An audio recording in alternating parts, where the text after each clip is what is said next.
Welcome to War Bios, the podcast where we delve into the most pivotal battles in history, examining the strategic context, operational art, and human cost of war. I'm your host, General Biography, and today we're going to explore one of the most decisive battles of the American Civil War, the Battle of Missionary Ridge, fought on November 25, 1863. The landscape is dotted with small towns and villages, such as Chattanooga, which would become a crucial factor in the battle. On September 9, 1863, Union forces under the command of General William Rosecrans occupied Chattanooga, prompting Confederate General Braxton Bragg to launch a counterattack at Chickamauga on September 19-20, 1863. The Battle of Chickamauga was a crushing defeat for the Union Army, with over 16,000 casualties. The Confederates, however, suffered heavily as well, with over 18,000 casualties. Despite their victory, the Confederates were unable to capitalize on their success, and the Union Army was able to retreat back to Chattanooga. The city, with its steep hills and narrow valleys, would become a key factor in the upcoming battle. In the months leading up to the Battle of Missionary Ridge, both armies engaged in a series of skirmishes and maneuvers, each trying to outmaneuver the other. On October 28, 1863, Union forces under General Joseph Hooker launched an attack on the Confederate positions at Brown's Ferry, which ultimately failed.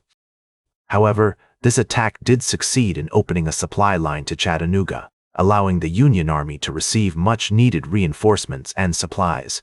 Grant and Braxton Bragg. Both men understood the importance of controlling the high ground, and both were willing to take risks to achieve their objectives. The Confederates had heavily fortified the city, building trenches and breastworks on the surrounding ridges, including Missionary Ridge, which towered over the city like a giant sentinel. On November 23, 1863, Union forces under Grant's command launched an attack on the Confederate positions at Orchard Knob, which marked the beginning of the Battle of Missionary Ridge. The stage was set for a battle that would be marked by bold maneuvers, daring assaults, and heroic defenses. The fate of Chattanooga, and perhaps the entire war, hung in the balance. The battle began at dawn, with a thick fog rolling in off the Tennessee River, shrouding the landscape in a damp mist. As the Union forces advanced, they were met with a hail of artillery fire from the Confederate positions on Orchard Knob and Missionary Ridge. The Union Army, however, was undaunted, and they pushed forward with determination, their rifles and cannons blazing as they sought to break through the Confederate lines. One of the most pivotal moments in the battle came when the Union forces, led by General Philip Sheridan, launched a daring assault on the Confederate positions at Tunnel Hill. The Confederates, however, were well entrenched, and they repelled the Union attack with heavy losses. Despite this setback, the Union Army continued to push forward, and they eventually broke through the Confederate lines, sending the rebels reeling back in disarray. As the battle raged on, the fighting grew more intense, with both sides suffering heavy casualties. The Union Army, however, had the advantage of superior numbers and firepower, and they slowly but surely began to gain the upper hand. By mid-morning, the Confederates were in full retreat, abandoning their positions on Missionary Ridge and fleeing back towards Chattanooga. The Union victory at Missionary Ridge was a crushing blow to the Confederacy, and it marked a major turning point in the war. The battle had been fierce and bloody, with over 12,000 casualties on both sides, but in the end, the bravery and sacrifice of the Union soldiers had paid off.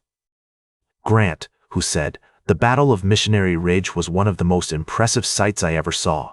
The bravery and sacrifice of the soldiers who fought and died on that bloody battlefield will never be forgotten, and their legacy lives on to this day." As the Confederates retreated from Missionary Ridge, they left behind a trail of destruction and chaos. The city of Chattanooga, which had been under siege for months, was finally liberated, and the Union Army poured into the city, bringing with them much-needed supplies and reinforcements. The city's infrastructure, however, had been severely damaged during the battle, and it would take months to repair. The Confederate retreat was a disorganized and chaotic affair, with soldiers fleeing in all directions, abandoning their equipment and supplies as they went. The Union Army, led by General Ulysses S. Grant, pursued the Confederates, but they were unable to catch up with them before they escaped into the mountains of Georgia. The battle had been fierce and bloody, with over 12,000 casualties on both sides.